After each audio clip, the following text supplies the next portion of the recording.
అది బనగానపల్లె, చిన్న పల్లెటూరు. ఆ ఊర్లో ఉండేది అచ్చమాంబ అనే పుణ్యాత్మురాలు. ఆవిడ ఇంట్లో ఒక అద్భుతం జరిగింది. ఎవరో 14 ఏళ్ల కుర్రాడు చేతిలో కర్ర పుచ్చుకొని పొద్దున్నే ఆవులను మేపడానికి వెళ్ళేవాడు. కానీ ఆ కుర్రవాడు సామాన్యుడు కాదు. ఆయనే శ్రీ వీరబ్రహ్మేంద్ర స్వాముల వారు. అచ్చమాంబ గారి ఇంట్లో బ్రహ్మంగారు సేవకుడిగా ఉన్నారు. పని గోవులను మేపడం. ప్రతిరోజు ఆవులను పొలాల్లోకి తీసుకొని వెళ్ళేవారు. ఆవులు మేత మేస్తుంటే చుట్టూ ఒక గిరి గీసేవారు. ఆయన చెట్టు కింద కూర్చొని ధ్యానంలోకి వెళ్ళేవారు.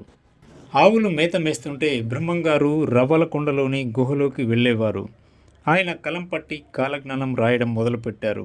దీపం వెలుగులో భవిష్యత్తు మొత్తం ఆయన కళ్ళ ముందు కనిపిస్తోంది. రైళ్లు, విమానాలు, యుద్ధాలు, కరువులు, మంచి రోజులు అన్నీ రాశారు. బ్రహ్మంగారు చెబుతూ ఉంటే శిష్యుడు సిద్ధయ్య దగ్గర కూర్చొని రాసేవాడు. ఈ గుహలో నుంచి వచ్చిన ప్రతి మాట భవిష్యత్తుకు ఒక హెచ్చరిక.